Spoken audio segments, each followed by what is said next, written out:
Well, hello there, and welcome to Faith Culture Politics in Australia with Mark. I'm Mark, and as you can probably tell, my voice is a bit hoarse. I'm getting over a bit of a bug I caught on the weekend and getting to the back of that. But if you like the channel, you like the content, hit that like and subscribe button as well and follow along there. And going to introduce our guest pretty quickly. Today's guest is Lisa O'Malley, and I'm just going to, as usual, going to run through a little bit of background about Lisa so you can get to know her, and then we'll obviously bring her up as well. But Lisa O'Malley has spent nearly 20 years volunteering at the front line of child protection in South Australia. Entirely unpaid and independent, she has become a trusted advocate for volunteer foster and kinship carers, children in care, and families navigating complex systems driven by lived experience and a deep sense of responsibility to children. Lisa has supported more than 200 care situations, always reminding people that children are not placements, but individuals who deserve safety, dignity, stability, and love. She regularly assists carers supporting children with high complex needs, including disability, medical fragility, and palliative care, often stepping in when no other advocate is available. Her work involves guiding carers through the government departments, health systems, and services, cutting through bureaucracy so children aren't left behind. Beyond individual advocacy, Lisa has played a significant voluntary role in shaping policy and reform, contributing to inquiries, consultations, parliamentary processes, and legislative change. As co-founder of the Carer Project, she helped drive an independent inquiry into foster and kinship care, which unfortunately did not lead to reforms due to stonewalling and broken promises from government. Across the sector, carers, NGOs, and even government staff often say, "Call Lisa," reflecting the trust and credibility she's built. Her independence allows her to advocate fearlessly and always in the best interests of children. Lisa is also a natural leader, respected for her integrity, courage, and ability to bring people together across political and organisational divides. Known for saying she is always Team Kid, she continues to mentor carers and advise policymakers. Quietly and consistently, Lisa O'Malley has built a village around children in care, strengthening families, empowering carers, and ensuring that the most vulnerable children are seen, heard, and protected. So, welcome, Lisa O'Malley. That's a little bit of a background there for you, quite a bit in there. And we actually cut that down because that was something you sent through to me from someone that had nominated you for an award as well. So it was there's quite a bit more to your story than what we've condensed to give the audience a bit of a background on you. But welcome to the show. Thank you, Mark. Thanks for having me. It's nice to meet you. Yeah, absolutely. And yourself. You want to give us a little bit, the audience, a little bit of a background. So obviously, we're going to be talking about the Care Project. There's a fair bit there for you. Do you want to give a brief background, sort of into your history, what got you started into working with starting up the Carers Project as a co-founder? Look, that's probably started around 20 years ago when we entered the intercountry adoption program. And not long after we began that process, there was a bit of a call out put into the adoption community to say that foster care was actually in a bit of a crisis. They were in need of carers, and would any of us consider moving into the fostering space whilst awaiting adoption? So, we sort of thought, well, why didn't we do that anyway? We knew people who were carers at the time, so we didn't hesitate. And sure enough, once we took that dive in, it was really obvious that there were so many families and children here in South Australia that needed our help and support. And so we withdrew our file from overseas, and within no time we would have one or two children dropping up, sometimes three coming to stay with us for a while. And then eventually we realised that there were children that would need some long-term stability, and we put our hand up for that. Along the way, we were able to connect with many birth parents and even grandparents, and keep in touch with some of those now, still many, many years later. So we were both able to kind of support that space and children returning home, or perhaps they may have been moved on to other carers. And but along the way, I started to hear from more and more carers that they were doing it tough. They didn't feel that they were being supported, that either the guidelines or policies and legislation weren't serving them, or they weren't being implemented. And I've always been a really busy person, so I started reaching out, joining various groups, reference groups, boards, things like that, and looking more into, I guess, NGOs, manuals of practice. DCPs weren't available at the time. And fast forward, connected with Joyce Woody, who co-founded the Carer Project with me.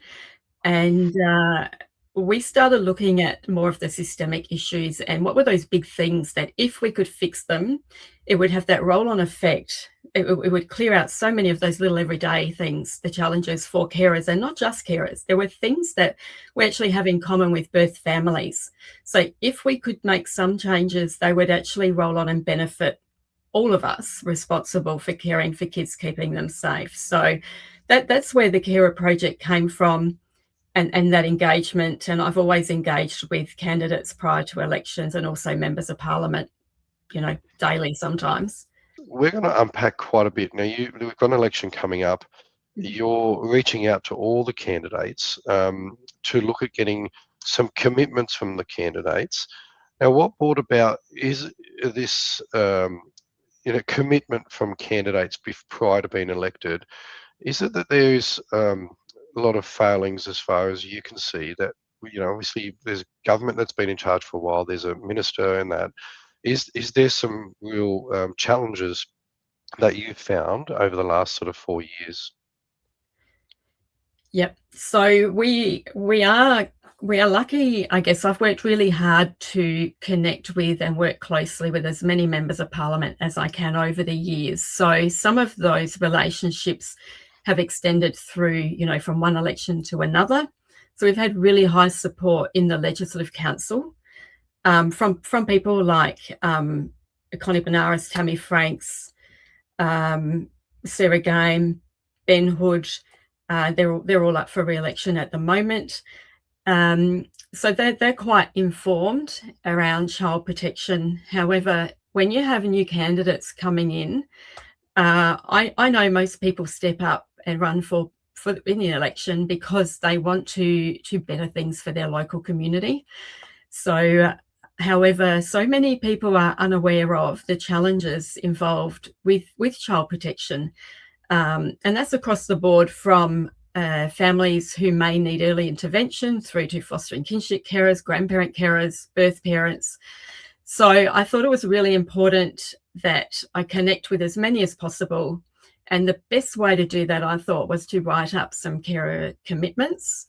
Now, the election commitments were based on surveys and polls and complaints that we'd received over the years from carers, and we've consistently advocated for these things.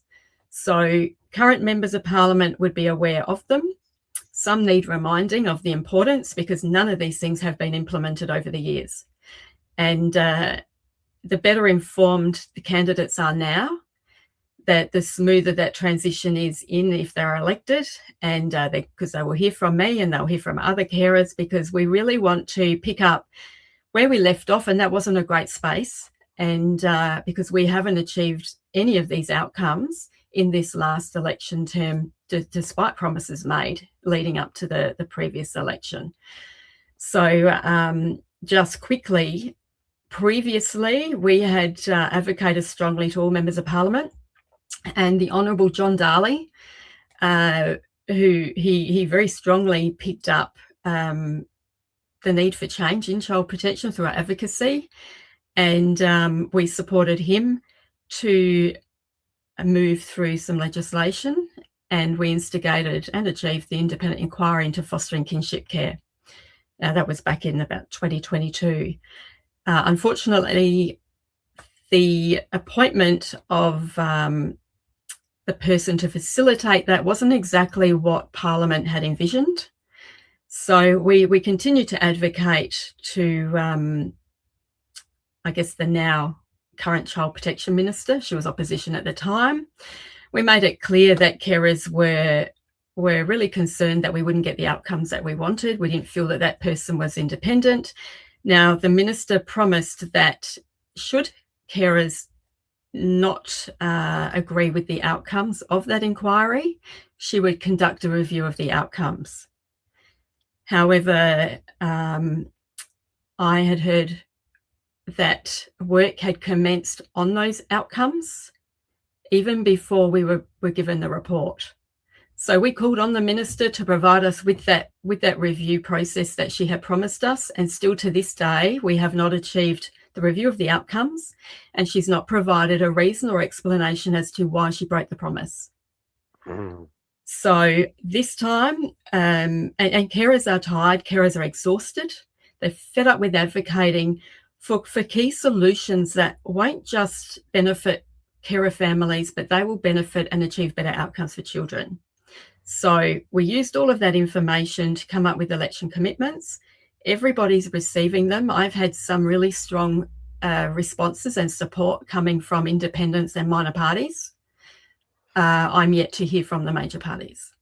So we are awaiting. Last I had heard from some of the Labor ministers was that they had passed on my emails to the current Child Protection Minister, which reflects a misunderstanding of what these commitments are about. The problem we've had is that current ministers are not voting on the needs and the requests of their members of the community, and that's what they're there for. They're not there to vote for a piece of legislation, for example, just because one of their ministers has put this bill together, and especially when stakeholders are opposing it. So that's in regard to the current child protection legislation that was passed before Christmas, which stakeholders, officers such as Office of the Guardian and others, we were all opposing and determined it flawed, because it wasn't thorough and it didn't reflect all of the things that we had all been advocating strongly for. So unfortunately, all of the Labor ministers voted for that piece of legislation despite the feedback from stakeholders.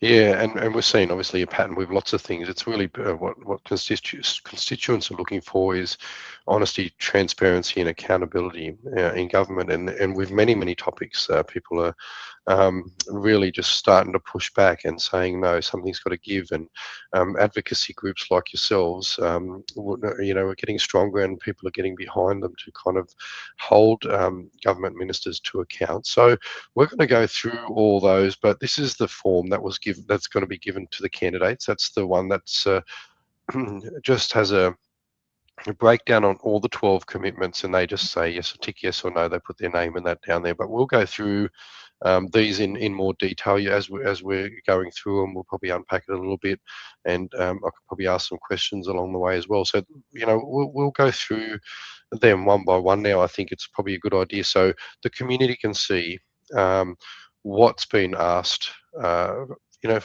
From you on behalf of your members and that. So there's a bit to go through, but we'll bring it up and we'll try and get through it as best we can. Yep, I'll try and do it as brief as I can. Yeah. No, that's okay. So look, the start of it is obviously a bit of a brief about what it's all about. So, the Carer Project is an independent. So it talks a little bit about the Carer Project and why you're doing what you're doing. So, and people can check this out anyway. Is this document publicly available, Lisa? That's one that people can look at. Yep, I've posted this on my public Facebook page, so I can give you links to that. Yep. We also have the private Carer Project Facebook page is also, that one is only for carers to join, but the commitments are on there. So probably the best place to go to would be if you're a carer, to the Carer Project carer page, which I can send you the QR and the link for that. And then I can also send you the QR and the link for my public page where people can see this in full. Yeah, no, sounds great. We'll put that up there, put that up wherever it's going to be streamed to. So that's not a worry at all. So the first one we have here, number one, it's got a dedicated and competent Minister for Child Protection. Now, I was of the view that we had a Minister for Child Protection. Do you want to explain a little bit more about that one? Yep. So this is something that has been reflected. You'll see that in Hansard on the SA parliamentary website, that members of parliament have also advocated for. Some have advocated for a dedicated and competent minister. Others have advocated for a competent minister. I think any minister holding the child protection portfolio is being asked a lot, and to give them any other portfolio alongside that is firstly unfair. That's not a personal thing. I think it's been documented for a couple of decades now that child protection is in crisis. It's in need of reform. We can't have ministerial staff managing portfolios. We can't have advisors heading off out into the department, coming back, informing a minister while she's also working other portfolios. We need to be fair and allocate just that one portfolio to that minister, give them the opportunity to actually be involved and have the opportunity to be involved with everybody and personally, not just via advisors and messengers, people delivering the message. That's the only way we're going to get the reform and the needs of everybody involved in the sector met, because there are also good staff out there who are trying their best, and they're under the pump as well. So we all need reform, and for that, I think we need a dedicated minister for child protection. Yeah, it's a very complex child protection is hugely complex. So it does need the resources. It needs to be properly resourced by a person that can put their whole attention to it and address the issues. And clearly, I've seen you share a lot of content in regards to a lot of failings, and a lot of concerns. I mean, when you have stories of children in care dying, that is massive, and it needs to be addressed, regardless of what the situations are behind it. And that's absolutely just a travesty that's happening. So that makes a lot of sense to have a minister allocated specifically just for incompetent is probably the other key thing there, I guess, that you talked about. Now, the other one, the next one then is independent complaints and investigation mechanisms. So many people that look at it would go, well, with child protection, there's reporting guidelines, there's all that. So what's currently set up is clearly not working then? There's something fundamentally wrong? Yes, no, that's this is something that has also been reported on for many years, that in the first instance, if you have a complaint, you have to make it to the department, who then investigate themselves. So, for example, many carers report that if they go in and make a complaint, and it might be about somebody at their local office, that complaint is virtually sent back down to that local office, and it's a please explain, they'll answer it, and then that's the end of the complaint. So there's no thorough investigation. If the carers have evidence, they've informed me that the evidence isn't looked at, isn't considered, and that it's the work of the workers involved, and the department determined the outcome based on that. From there, you can then move on to the Ombudsman, whereby you have to show that you have already ticked the box and gone to the department. Most carers that I speak to don't believe that is fully independent, much like OPI and even the Health Community Service Commission, that complaints process. They're all very similar in that you can make your complaint, but they all go back to the department, and carers have told me that it doesn't matter what evidence they have. The word of the department is believed, and there's no thorough investigation process. And this isn't just for carers, this is for families, birth families as well. I know with the Ombudsman, I've helped carers write up their Ombudsman complaints. We also have to hope that the Ombudsman will pick up the complaint, because they get to determine whether or not this particular complaint is of public interest. And I believe any complaint about a child in state care should be deemed public interest because taxpayers are supporting these children, taxpayers are supporting the department and workers and staff involved, and even the ombudsman processes. Taxpayers need to know what's going on, whether it's child protection or any other sector. But I strongly believe that any complaint regarding a child in state care should be looked at. Now, the ombudsman they can investigate the complaint. However, they can't overturn decisions. They can't direct the guardian, the CE, to change a decision. They can't return a child who's been removed perhaps from a carer and maybe shouldn't have been. All they can do is make recommendations. So for many years, a lot of carers, we had over 400 carers vote for this amendment during the inquiry process. Many carers are asking for an independent as in totally removed and separate from the Child Protection Department and the Minister.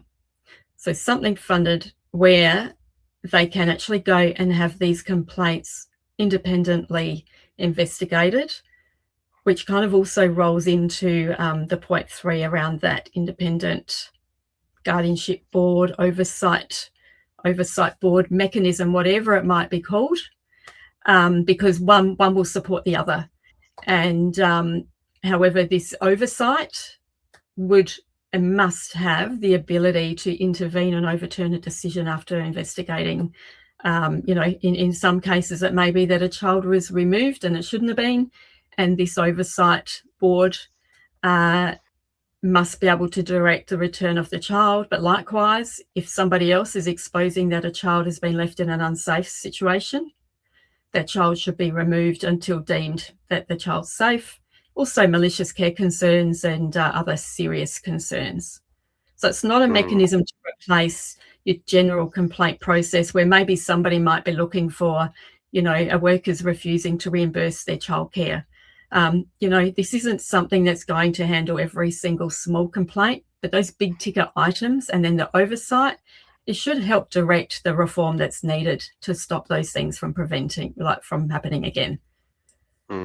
Yeah, and you would see a bit of that the malicious concerns, malicious care concerns coming up through there as well.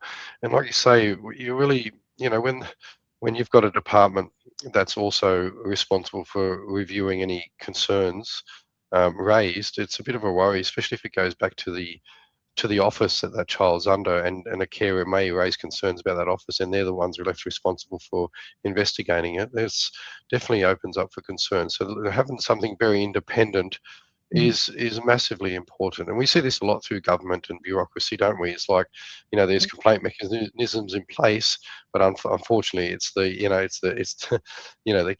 cat checking out the prey itself or something like that, so Yeah, and many carers have reported that they have tried to raise a complaint, and then following that complaint, there's been repercussions that follow for lodging a complaint about a particular worker or somebody else in the sector. And of course, there's nowhere to go to have those repercussions addressed either. Seems to be a bit of a theme, because I think there's people that are whistleblowing protection and whistleblowing, whereas the whistleblower isn't then ultimately protected. They definitely need to be strengthened, and especially in environments like child protection as well. If you're making complaints and raising concerns. Yeah, and there is some crossover between like DHS and child protection, because there are carers who have had children removed. Some may have a police investigation, but the outcome is unsubstantiated, and there's no evidence to prove that carer has done anything wrong. There's no going back for that carer. They don't have their workings with children's check reinstated, or they don't have their children removed. There are others who are they go through that care concern process. The child might be removed, and then their working with children's check will be reinstated, and it is deemed that they're not a risk, but DCP still won't return the children.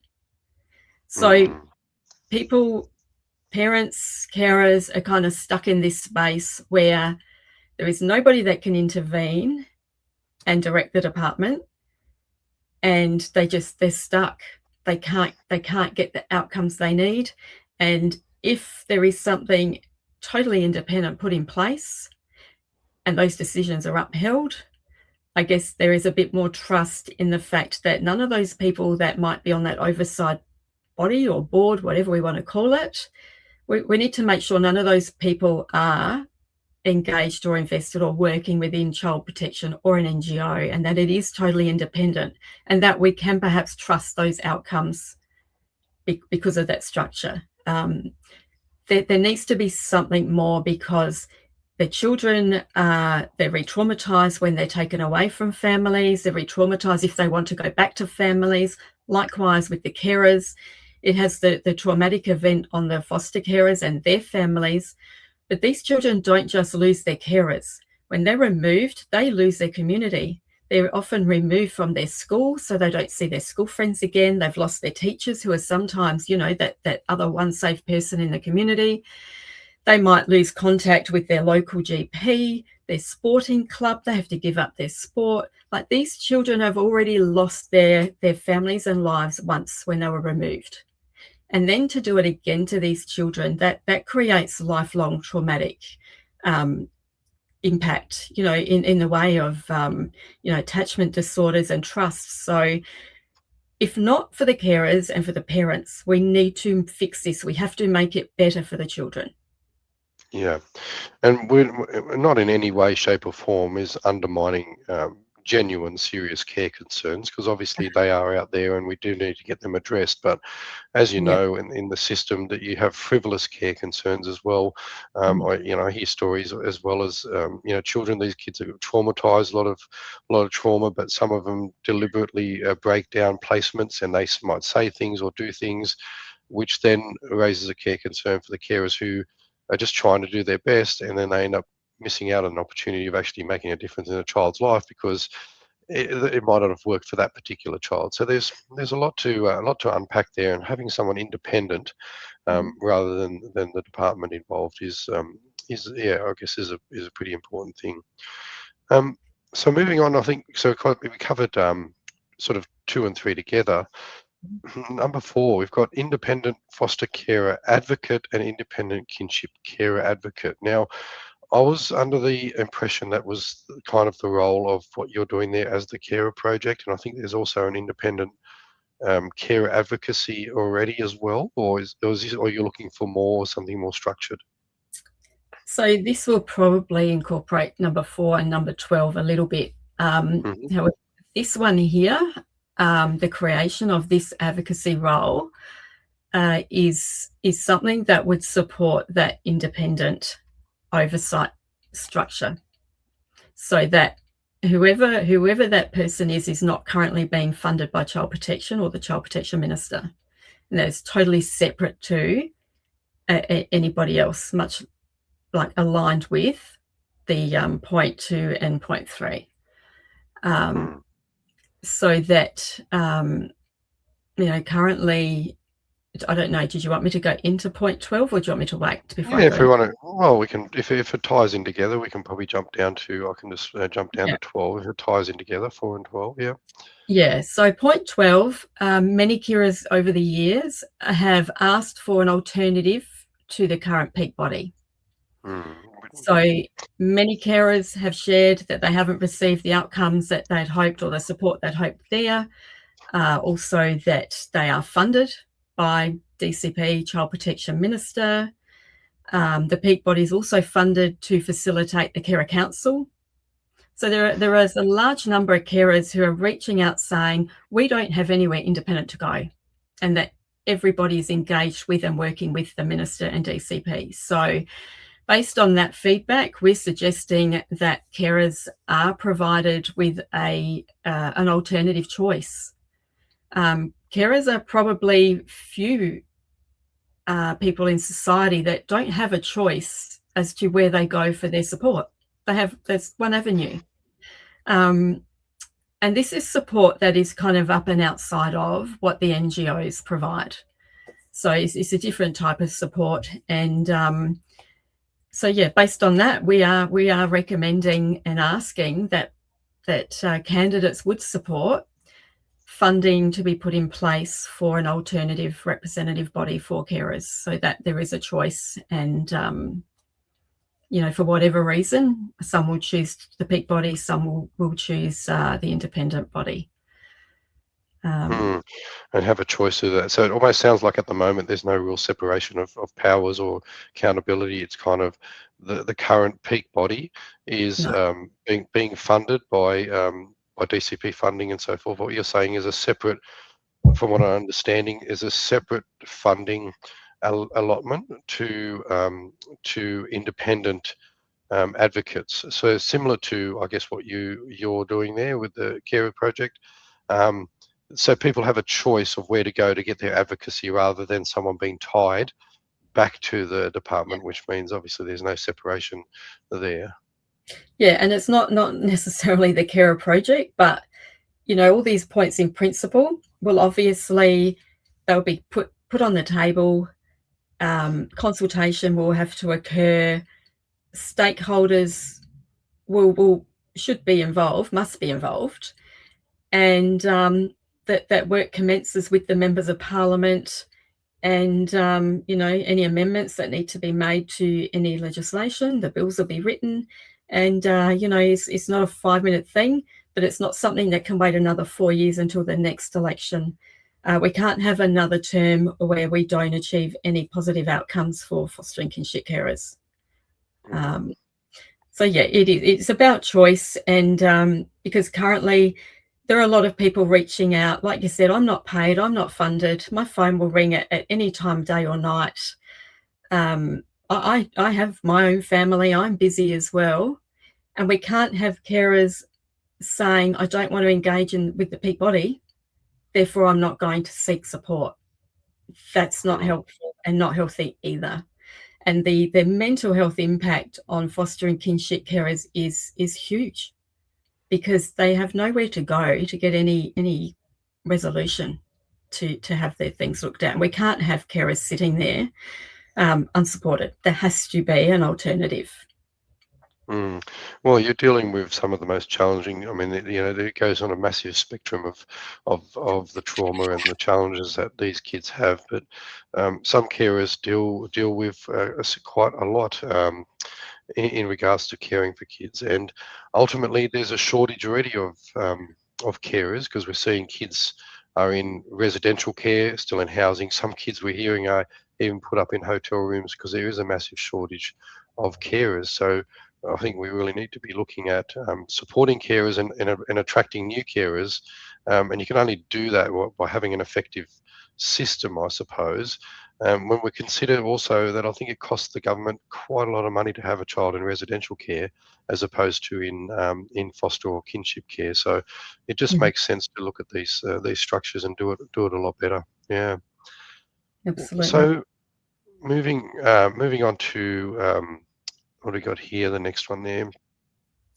Legislative rights and court standing for volunteer fostering kinship carers. You want to explain a little bit about that? Yep, I'll talk about the court standing first. So many of us have cared for children.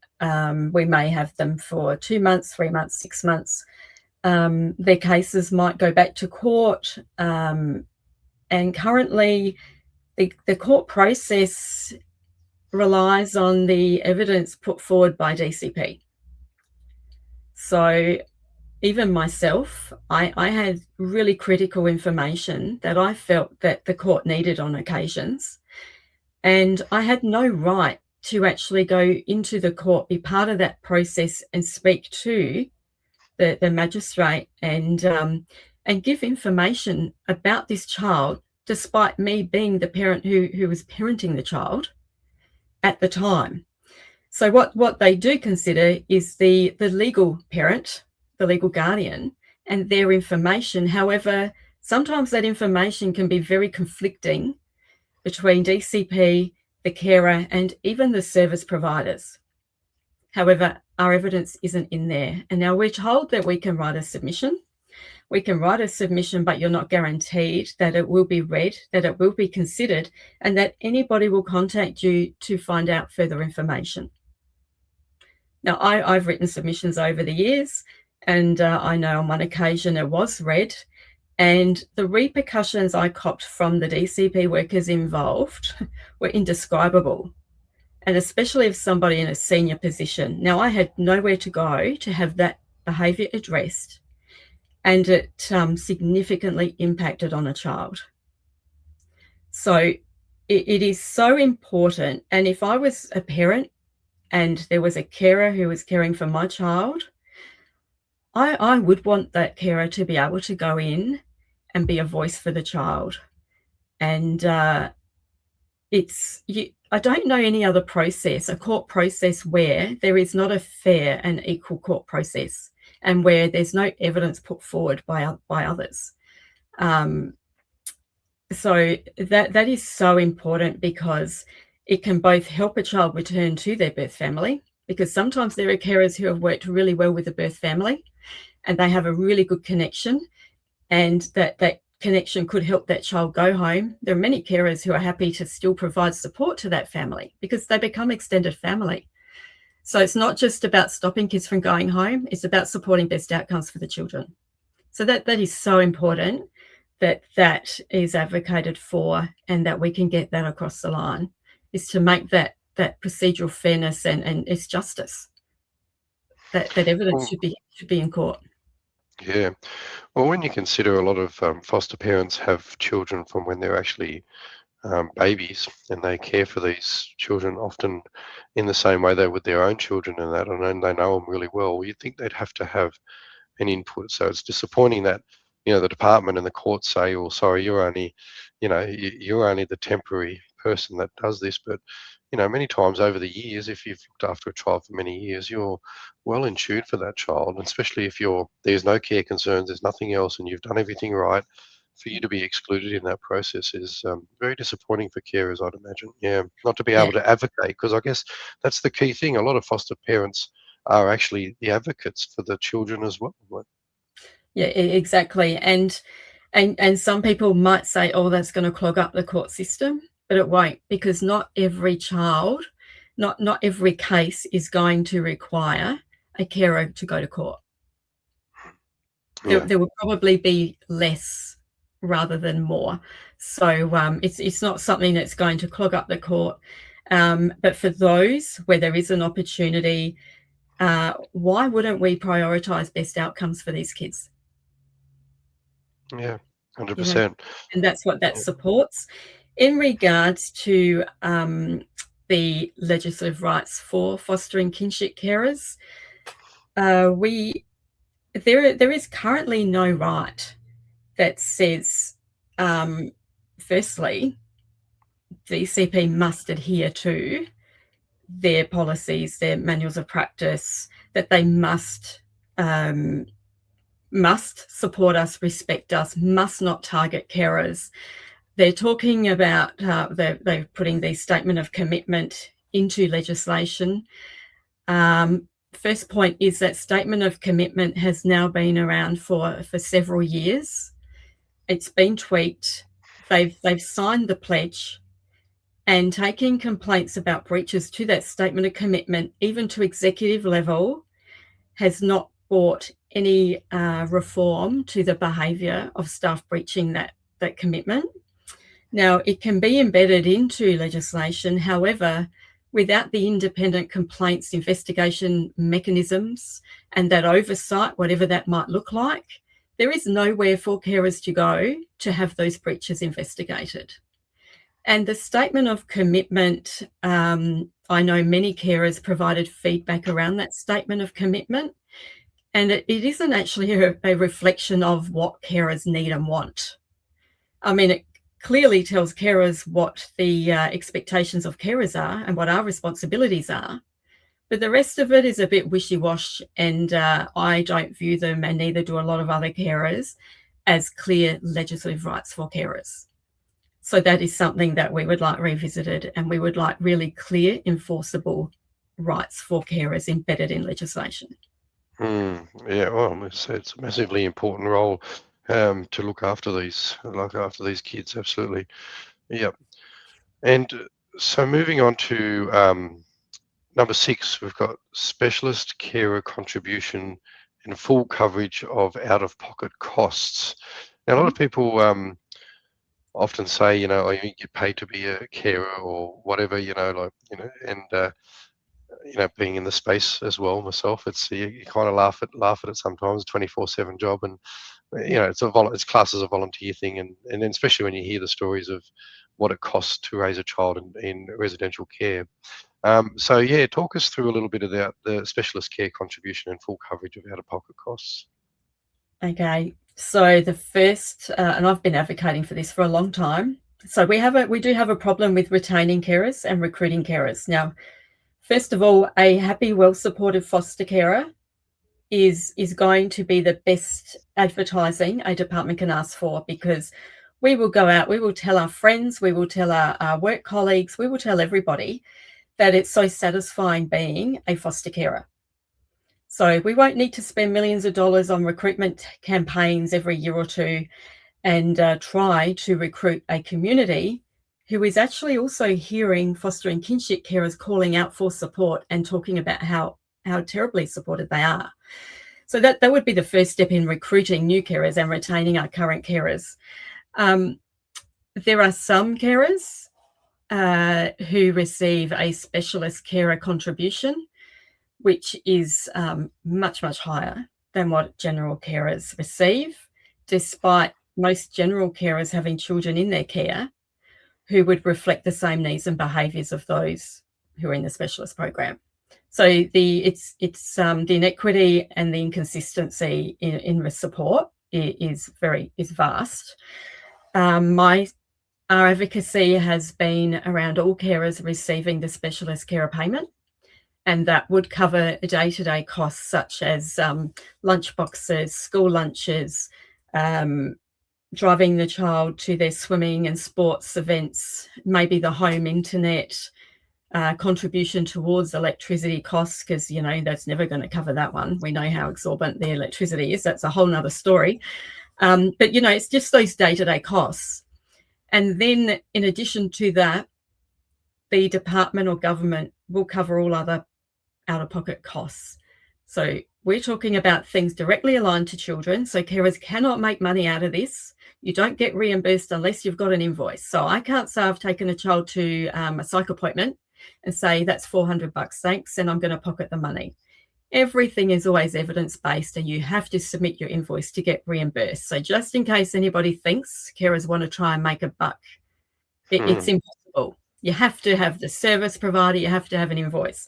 So we're talking out-of-pocket costs for things such as private school fees.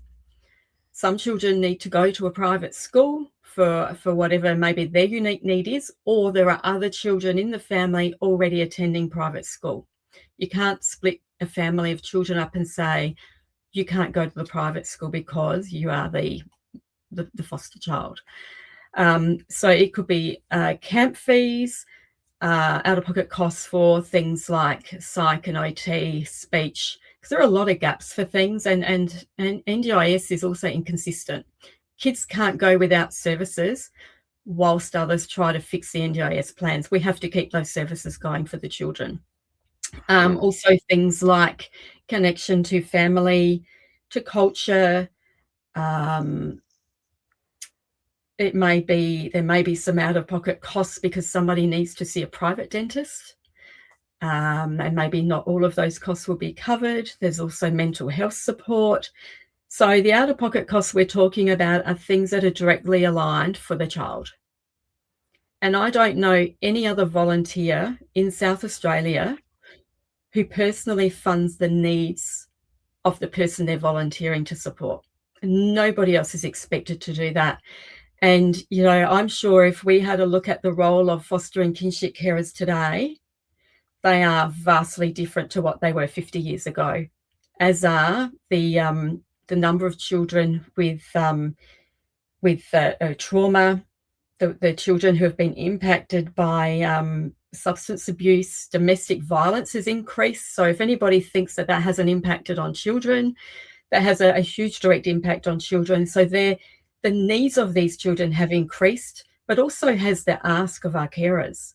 You know, the training that they have to do, the meetings they have to attend. Many children are constantly picked up from school early. Our carers, many of us have cut our work employment hours. They've had to give up jobs. So no other volunteer has to do that. Other people go and volunteer for maybe a couple of hours here and there. And foster and kinship carers are the only people who are overwhelmingly burdened by government and bearing the financial burden, the emotional burden. And I also want to mention that in addition to these registered carers, there are also informal carers. And at the moment, it's expected that there are probably maybe even over 2,000 of those who receive no support at all. So it's time we also supported them, because across the board, most of us will have no superannuation when it comes to retiring. Many have used their superannuation to support these children, and this is no longer acceptable. Nobody else would be, no one else would accept this. Yeah, well, that is a big one, isn't it? Like some if you got specialist care, it looks after a child, and there's a requirement for not to work as much as possible, to be there for the child. Then, if you have to give up work, well, how are you going to continue to earn superannuation contributions? So that's a valid point for full-time carers. But even someone on specialist care, if you look at just rough numbers, I mean, I was saying around 500,000. You're sort of saying, up to 700,000 per child it can be. So between 5 and 700,000. But even if someone was on specialist care, that's still only 10% of what it costs to look after a child in residential care. So it just makes sense to have a good network of foster and kinship carers, and I suppose the structure of foster and kinship care is a lot better than residential care. I mean, in residential care, from my knowledge, obviously you have 4 or 5 different carers coming in at any given time because they have rotating shifts. They have different people all the time. They move them here, there, and everywhere, so they have different personalities. When you get placed in a family as a foster or kinship care, that's it. It's almost like being in a family. So it is totally different structure. So it always has made more sense. Why wouldn't you just Yeah. focus on supporting the foster kinship care system more so than the residential care system?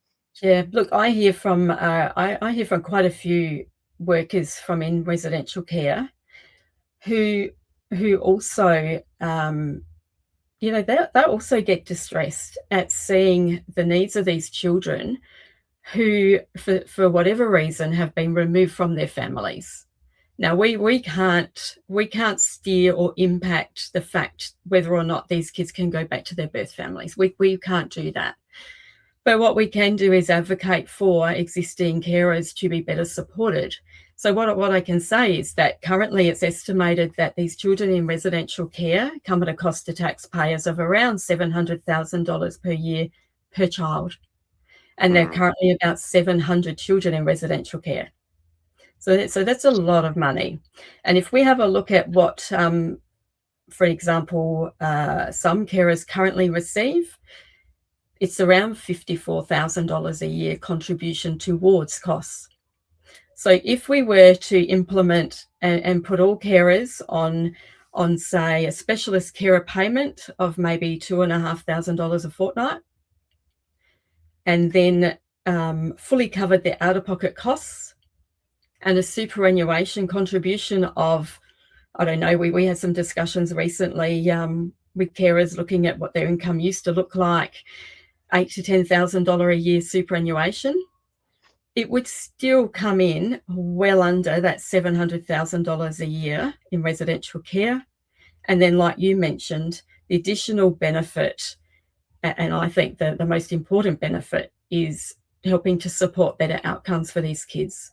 Because whether it's the birth family, if they're safe and they can support the child, or it's us, the stability and enabling that child that long-term engagement in the community around them, and schooling and sporting. And if we can support all of these children to turn up at school every day and support them through that, support them into part-time jobs, then rollovering, they're going to leave school, they might take up a trade, they might go to uni, they'll get a full-time job, they become taxpayers, and they give back to society. At the moment, I mentioned $700,000 a year. What about the young people that are already engaging with police, with corrections? Mm. They're causing damage. It impacts on their own physical health, their mental health, the safety of the community. They're probably the billion-dollar kids by the time you Mm. start adding in the other additional costs that come with some of these kids being in residential care. So, it's the roll-on effect of adequately supporting and respecting volunteer fostering kinship carers, and also starting to bring our informal carers into that mix as well. Mm. Yeah, no, well said, well said. And then that ties into it is funding for respite. So which is the next one is fully funded and appropriate respite. So Yeah. how does that tie into that? So I currently hear from carers who have been carers for 10 or 15 years, and some of those carers have had no respite, or they've had no respite in a few years, and carers are exhausted. And this 24/7 role doesn't mean that everybody, excuse me, goes to bed at 8 o'clock and sets their alarm and gets up at 7. There are a lot of carers that are up all night, and there is no break. They get no rest. Now, currently, the Minister for Child Protection has allocated $200 a quarter. I see as a compensation for not providing respite. Now, carers can use that for a babysitter or to get their lawn mowed, and many carers have more than one child in their care. You can't hire a $10 an hour or $20 an hour 16-year-old babysitter to care for children with complex trauma and additional needs. It's impossible. Some Mm. carers have 4 or 5 children. $200 just doesn't even touch the sides. So for many years, I've advocated for respite to be provided to carers. And as we know, every family is different, is unique, and what fits one family isn't going to support another. So, for example, for people listening, some families might need that 2-night break, a weekend a month, where the child goes to somebody trusted and spends the weekend with those people, while the carer has a full weekend timeout. Others, some children may not cope with leaving the house, going to a stranger, but they may have somebody that can actually come in and stay in the house with the child, so the child doesn't have to leave. Others might just want a day off, a day out, dinner, movie, and pick the child up or return to the home, and that's funded. So we are asking for people to finally consider every family, every child, and their unique needs, and then fund whatever it is that is needed for that carer family and that child to have some respite regularly. Mm. Yeah. Yeah, and it looks like you said, it looks different for everybody because generally in a normal family you have your networks, aunties and uncles and cousins and brothers and whatever, and that's not always going to be possible, especially if it's a complex needs child. Yeah. Not every family member is going to be able to step up to assist there, so you do need some properly trained people that can offer respite there as well for that child. And he's not asking for much. You're talking like a weekend a month or something like that. It's not a Yeah. lot, but it can Yeah. mean it can mean a heck of a lot for a 24/7 volunteering role. And like you said before, there's a lot of volunteering roles in the community, but like you said, most of those are only a couple of hours here and there. Mhm. Unless you're fighting big bushfires, sometimes people can be called out for a couple of days, but Yeah. it's a 24/7 job, and like you said, the nights as well, and they can be very restless nights as well. So it Yeah. makes sense to have that. Yeah, Well, and this yeah. this will go a long way in helping to retain our current carers, Hmm. and keeping placements from breaking down, keeping children from entering residential care. We have NGOs who are tasked with recruiting respite carers, but we just cannot recruit the carers needed because there's no support. And, when you look at the cost of housing increasing, so many couples now both need to go and work full time. So I don't know where they think we're going to find people. We need to keep the younger generations. We need to keep recruiting those people in because we have carers who are 70, 80 years old. What happens when all of us kind of age out and there's no younger, we'll say, volunteer workforce of carers to follow us? We're going to be in more of a mess than what we're in now if we do not start supporting carers. Yeah, and ultimately that's much a bigger burden on the taxpayer, isn't it? Because they end up in residential care or hotel rooms and so forth. So it's a massive burden, absolutely. So moving on, we've talked about superannuation and recognition for carers. So that's kind of tied into that a little bit as well. But then the number 9.9 is care concerns, quality of care reports. Do you want to break that down a little bit for us? Yep. It's something we've advocated for very strongly over the years, is care concerns. And again, it kind of reflects back on the previous discussion around there not being anywhere independent for carers to go for, fair investigation and fair outcomes. And currently, the care concern is managed internally, sometimes even by the person that's made the complaint, made the concern.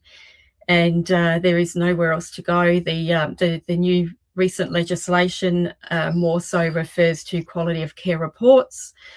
I submitted an awful lot of feedback on this chapter particularly, and I requested to sit on reform groups. Initially, I was told that I would. However, I have been excluded from all of this reform work. And, an example for somebody of a care concern, and I'm not questioning anybody that does something wrong, because if you're caring for a child and you do something wrong, you should face accountability and consequence. However, that should stretch across to the workers as well, the paid workers in the department and NGOs. So I can give an example where people say, oh, you don't get a care concern for no reason. I can give an example of a carer who received a last-minute phone call and was told that you've got DCP staff and your NGO coming out to your house, and they were not told why. So that person rang me saying, I think there is something wrong. They struggled to get a call back from their NGO at the time and eventually found out that they had a care concern. So I headed off to this carer's house because they were on their own. They didn't have a partner present. And sure enough, DCP and the NGO followed each other up the driveway. We then found out that the young person had been taken out and questioned at school in regards to the care concern. So we're sitting in at the care concern meeting, and obviously, like, this carer is just feeling sick and thinking, what on earth have I done? I've not done anything wrong. So they start questioning and investigating this concern, only to then admit that they knew this care concern did not involve the carer present, and that the carer present belonged to another carer, and prior to this young person entering the current carer's care, which I thought was outrageous. And one of the DCP staff members made the comment before leaving, saying, at least it got me out the office for the day. Wow. Now, that carer still has that care concern on their record today, because care concerns cannot be removed from files. Now, part of me says that's really wrong and that care concerns should be allowed to be removed. However, what I actually believe more as time goes on is that what we do need is a very fair process for justice. So in that case, that carer should be able to lodge a complaint to somewhere independent and have that care concern overruled as it's not even malicious, it's just outrageous. It's a malicious process done because they can. And alongside that report should be a very clear reflection of what they did to that carer how they pulled that child aside at school in front of people. DCP turn up and take that child aside into a room and question somebody, a young person.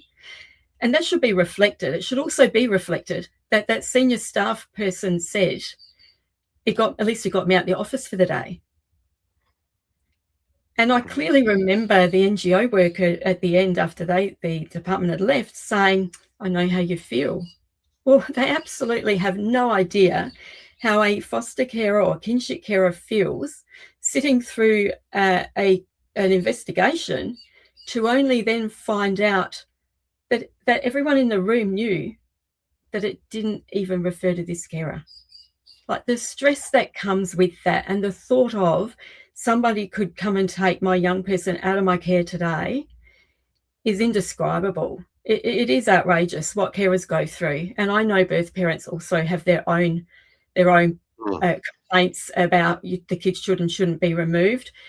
But this is something in regards to the legislation and the quality of care reports or care concerns, is that there is no timely or fair review process. It is not independent. There is no procedural fairness. And we can put into the legislation that carers will be entitled to procedural fairness. But you know what? That means nothing to carers at the end of the day, because what does that look like and who's going to determine it? The department are going to determine it, and there's nowhere independent to go and have it investigated when it isn't fair and there are not fair outcomes. So that is a huge commitment that we are asking from candidates, is that they will go in and they'll advocate strongly for something to be done to rectify that process. But I thought that's the most clearest example I could give of a carer's care concern, is because it's unquestionable the carer did not do anything wrong.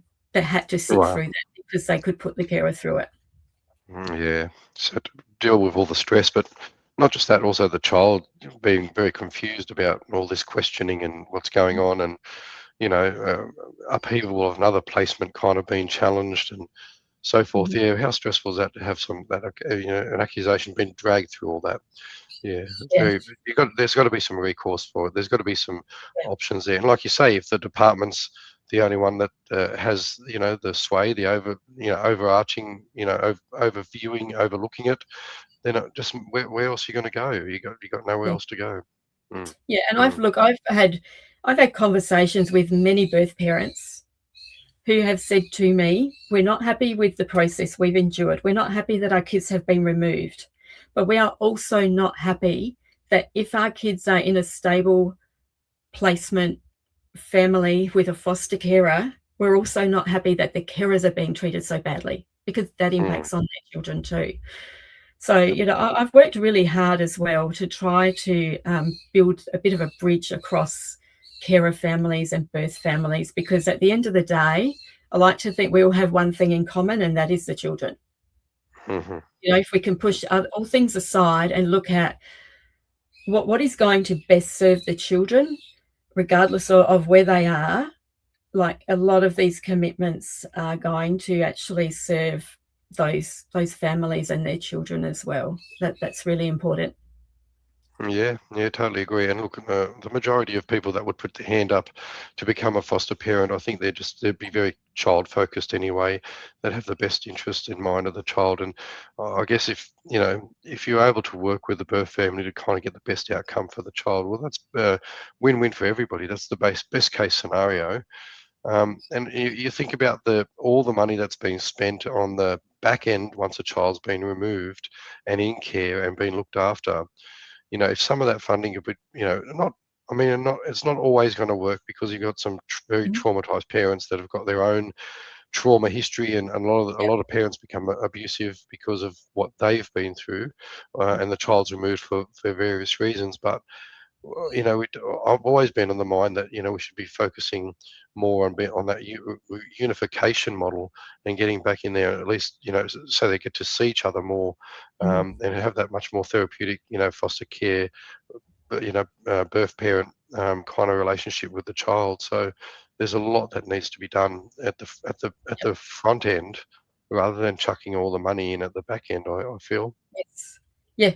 Yeah, we don't do Mm, enough for the prevention, that mm, that early intervention where, we might see a family, for example, who's been functioning really well, and all of a sudden, perhaps they've lost their job, they're struggling to rent a house, maybe they've had to move and live in a caravan or a car or something, and that there are things where, government could get in quickly and go, you know what, these there's not bad parents, and these kids love their parents. They're all safe. That's not the problem. The problem is they need support.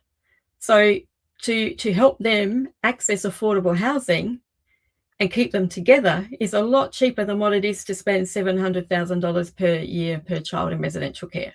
It's yeah, nonsensical. Yeah. absolutely. And you can never get the trauma back. If you've got good, decent parents that you've got no other issues with the way they're parenting their child other than you've hit a rough spot, and then to have a children removed, you're creating a whole new, a lot of trauma for Mhm. both parents. Then they could be looking at substance abuse just to be able to cope, and it's that spiral, it's that ongoing spiral. It So is. it makes a lot of sense to look at mechanisms that Yeah.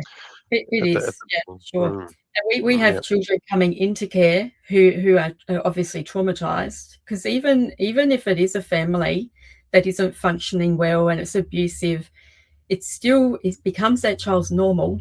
They don't know, and then they come into care. It is still traumatic taking them away from that. And then if they've been impacted by domestic violence and or they've been abused or neglected, that's the additional needs that they have. And there's not currently the mental health support that these kids need now. Mm, So by not supporting families and that trauma and that cumulative cycle, I call it continues to grow. We even have more adults and then older kids who are needing mental health support because they didn't get it when they were young, but mm, then it's not even available when they're in their teens or aging out of care at 18 or and heading into perhaps supported independent living. And the most important thing is that quick early intervention, but the services have to be good. And if for some reason those kids have to enter care, well, then those services have to be available and they have to be good, and the support has to be available for the carers caring for them. yeah. Yep. Absolutely. And so moving on, we're nearly at the end of it. We got Mhm. 11. You got specialist departmental team for children with complex needs. We did the accountability one, didn't we? Yes, we did We yesterday. sort of touched on it a little bit, but Yep. currently, uh, we'll think of an example. Accountability for the child protection. We talk about the system, but what about the people working within it? Mm, So again, there's no accountability for a staff member if they target a carer or a birth parent, if they raise a malicious care concern, if they breach their policies and their manual of practice, negligence, um, or even if they're responsible for decisions that have led to a child being harmed, like returning a child, reunifying a child that shouldn't have been reunified, and then the child's harmed, or leaving children in homes where the children sadly eventually pass away, die. Now, at the moment, there is very little to no accountability, and I've heard from many carers who have tried to make complaints about that type of behaviour, and they get no outcomes. Some tell me that they've tried to raise that and then they face further repercussions from that staff or office. Um, Taxpayers, if somebody loses a child and it's deemed a preventable death, which there have been quite a few over the years. And then if they go, they can go and they can take, court action or seek compensation or something, which never ever gets their children back. That's not what it's about, you know. Um, However, the people responsible for the decision making and for the harm caused to the children are not held accountable. Carers mm, and families are very strongly held accountable, even when they shouldn't be. there has to be some equality across the system, and people have to know that if you are seen to have breached practice or perhaps gone against treating professionals' recommendations, for example, saying do not reunify this child, and if you do not engage with that carer family or the extended family, perhaps who are concerned about children in the care of their parents, if it shows that you have not followed process and used like due diligence to make sure that was the best possible outcome and it was toxic in any way, then you should be held accountable just like the rest of us are. Yeah, absolutely. I often say, what if we were talking about a ward in a hospital and we suddenly had this ward full of children who started being harmed or dying or bad decision making and wrong medications given, this ongoing of decision making impacting on this group of children. That ward would probably be shut down and these staff would be investigated. We don't do that in child protection. So it's time that there was equal accountability across the board. Yeah, and some of that kind of talks into some of the other points, obviously, through that commitment letter there, is in regards to independent complaints. And so independent is kind of the thing, isn't it? Because at the end of the day, when the oversight, the buck stops with the department, there's no independence there to be able to address some of the things that you're raising, some of the concerns that you're talking into there. Then that makes it a lot harder for anything to get done, and in particular the support that the carers and agencies like you get. Well, in particular the carers that are looking after these kids, because they're left to hang out and dry. So yeah, it makes a lot of sense. So I want to say too that any families getting compensation, I absolutely do not begrudge that, but it's taxpayers that are paying it.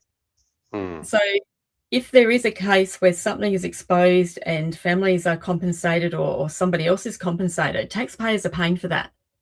Yeah. But there's nothing done to address that behaviour to make sure it doesn't happen again. Yeah. So taxpayers should really start thinking about how hard they work, the long hours that they work, the taxes they are paying, and are their taxes being spent in the best possible way to, one, achieve best outcomes for children, and two, ensure their money's being spent where it needs to be, because if it's being wasted, we could be using that money for something else. Yeah, that's exactly right. And if we're not following through and allowing it to happen again without proper investigations and oversight and accountability, absolutely. Yeah.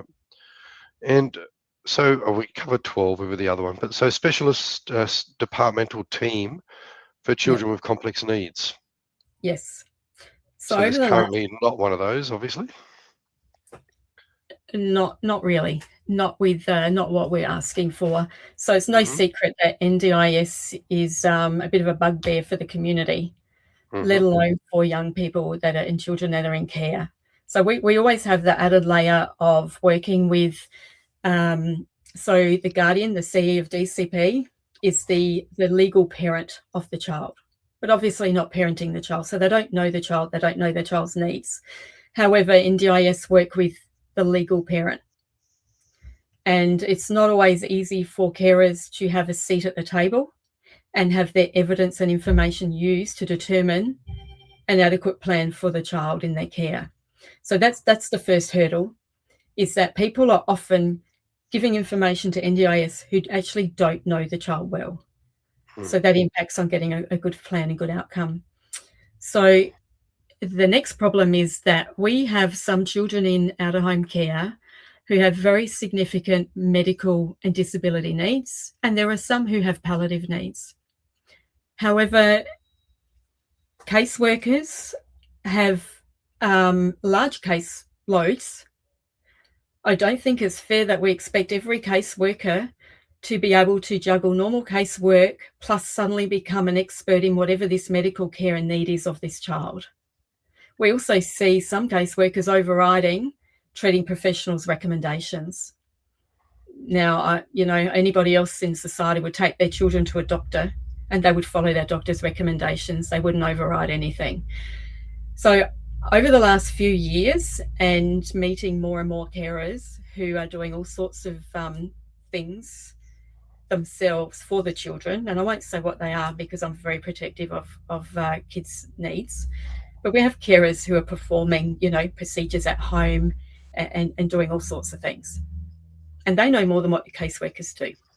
So I've recommended this to the CE way back a couple of years ago, I think, and said what we should be doing is pulling those children together and then having a better trained team who have the ability to work with um, staff across the sector, whether it be highly engaged with the disability portfolio, with the Women's and Children's Hospital, with SA Dental, so that they actually build up a rapport and have go-to contacts, so that when these kids with really complex medical and palliative needs, they're not left waiting months and years waiting for something.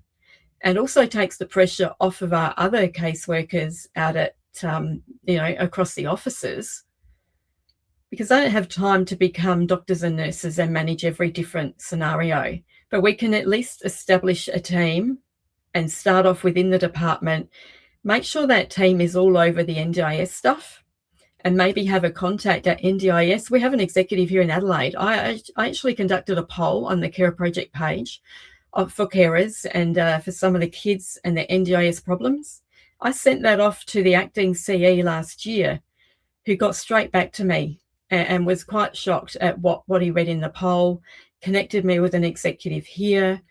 So there is an ability for the department to work very closely with an executive so that we can fix this up and try to make sure the NDIS plans are thorough and that we don't have children waiting. You can't have children with significant physical disabilities waiting months or years for equipment. And that's the only way we're going to fix it, is to make sure we have a team who is trained and dedicated to serving that group of children. And Yeah. also then relieving that with the rest of the caseworkers, relieving them of that burden, because they're already busy enough with their high caseloads. Yeah, that's a common theme, isn't it? That they're very busy with many cases on their desks. That's for sure. Mm. But it makes sense. You've got children with complex needs. They need additional support. It just makes sense to have a separate unit that looks after that. A separate sort of you know coordination of all the and specialist trained people within that as well. So it just makes a lot of sense.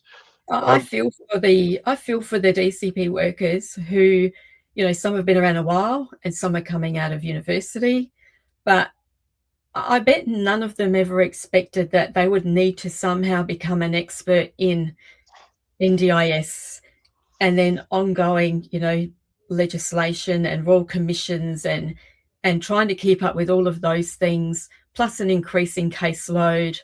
That's not an easy job either. mhm. Yeah. Yeah. Well, it's a complex system, Department of Child Protection and child protection in general. I mean, it's Yeah. massively complex. Not just dealing with the trauma and everything else that comes with it, and your mental health of everybody involved. It's a very complex system, absolutely. So that is the 12 requests, the priority commitments, election priorities and commitments for the candidates and current MPs. Yeah. Now, that's what they've been given. So we've just, comprehensively run through, uh, the conversations that you would have had with them. They would have got that plus this, and they'll be requested to tick yes or no whether Mhm. they're going to be committing to those through there. So Yeah. I guess one thing is, I mean, you do a lot of work, obviously, advocating with the ministers and talking to the candidates at that level you're at. What can the average carer that might be watching do to get involved? Obviously, they'll know the candidates that are running in their electorates or the Legislative Council. Do you encourage them to reach out and say, look, hey, I'm a carer. You've been provided this by Carer Project. You're going to follow up on that? Are you going to do that? Are you Yeah. encouraging carers to do that? And what about Yeah. the average person, the average South Australian that may not be a carer?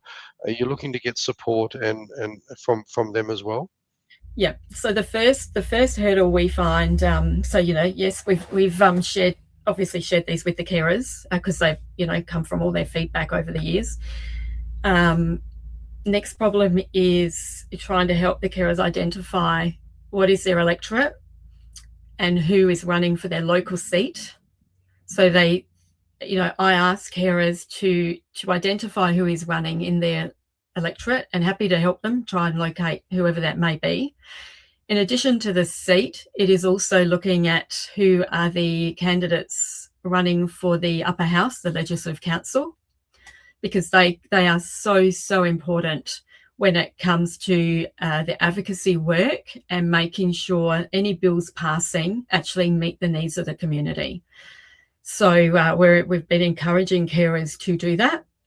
But of course, there are many carers who fear, repercussions should somebody find out that they've advocated to candidates.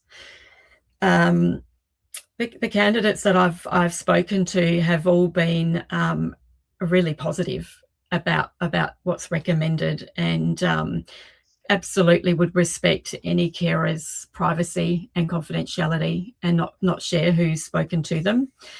The problem then we have with the community is that when I speak to people out in the community, and people are unaware that there is so much going on in child protection until they suddenly have to engage with child protection. So if they do hear something in the media, everybody gets upset over front page of the Advertiser if a child's been hurt or passed. But unfortunately, that ends 5 minutes, or they might be on social media and they might have a bit of a dig and then off they go. What we actually need is the community to now start listening and realise that they are funding what is happening. Whether it's good or bad, taxpayers are funding it. It's their money. So are they happy to keep funding something that isn't working? And it's not just me, it is the other stakeholders who have been advocating for change. Now, when that child protection bill went forward last year, there were censure motions moved in the upper house towards the child protection minister. There were bills written and members of parliament asking the minister to make amendments to that bill. And she refused to make one amendment. And at one stage said, if it doesn't pass as it is, I'm not going to move a new bill, which I think is irresponsible when we're moving new legislation because the old one's not protecting children and families. So to even entertain that and say that out loud, I think is neglectful. Not one bill amendment was taken up, and they managed to move that bill and pass that through Parliament, despite stakeholders across the board deeming it flawed and wanting proposed amendments. So the community, as boring as some people think politics is, community need to start realising that everything you are finding tough or hearing about, whether it's housing, electricity, child protection, disability, all of those things start in Parliament. So it's time to take a good interest, connect with the candidates, read these commitments and think about, why wouldn't we do this if it's going to bring better outcomes for children, if it's going to retain carers, if it's going to give birth parents and carers an avenue for independent oversight and accountability? Because, every family out there is, 5 minutes away from a child protection engagement. When you look at how many kids are now, how many CAL reports are being made, and how many kids are being connected to the department. So, think about it. If this happens to your family tomorrow, are you happy with the status quo? Or would you like some of these things implemented? And step up, community, and help us. And it's, I don't know if you want me to mention it now, about the rally coming up on March the 8th. Yep. Now, this is not a DCP child protection rally, loud protest targeting anybody. Karen Keevy and Paula Luthen they're facilitating this rally. And this is about trying to keep every child safe. And they will be speaking, I'll be speaking, and it's calling on the candidates in the upcoming election to really have a think about and tell us, what are you willing to do to commit to keeping children safe throughout South Australia, not just children engaged in child protection. And that Mm, starts with in the education system, that starts within the homes, that extends out to the kids that are in residential care. So, you know, we're promoting that and hoping that people will find that equally as important as some of the past protests that we've seen or rallies that we've seen. You know, we have hundreds of thousands of people that will turn out and protest for animal rights and anti-abortion and all sorts of other things, but we don't actually see people lining the streets to protect our children. mm. So Yeah, hopefully the community will get behind it and everybody will really consider, as individuals, what can everybody do to keep our children safe. Mhm. yeah, it's a big cause, and I follow some other accounts, and we know that child abuse is rampant in South Australia, even though people want to turn a blind eye to it.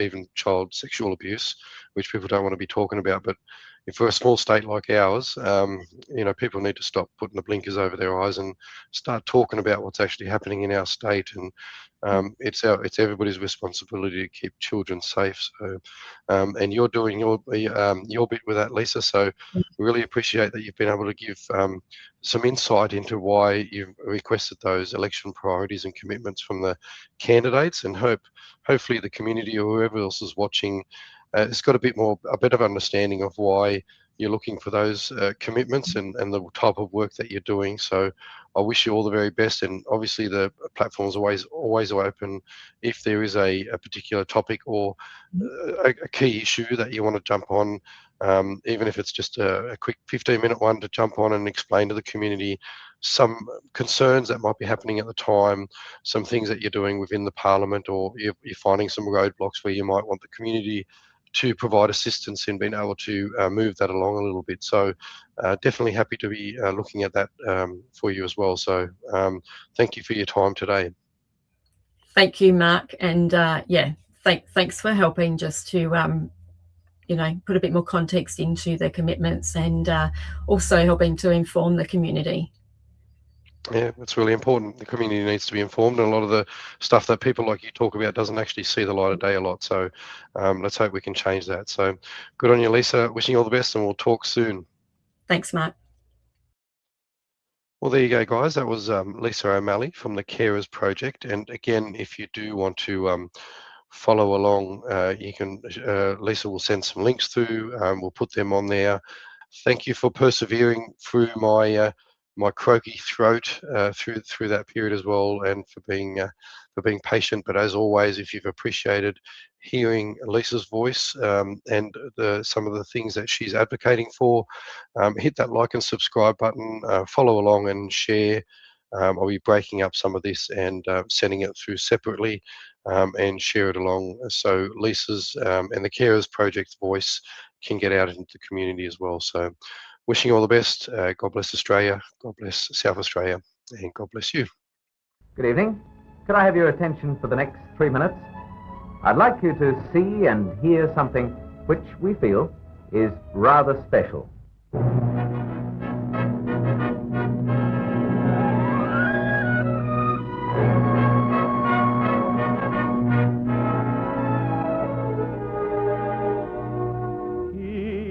This God-given land of ours, Australia, this proud possession, our own piece of earth, that was built by our fathers who pioneered our heritage.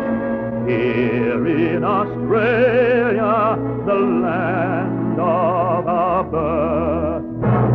Our land, Australia.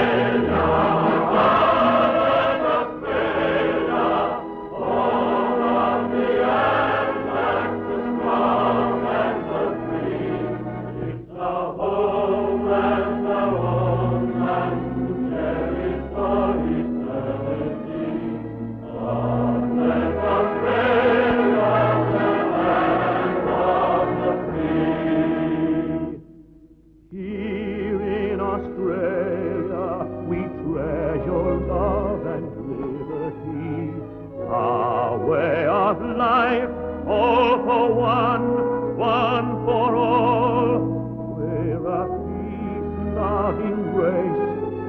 should danger ever threaten us, let the world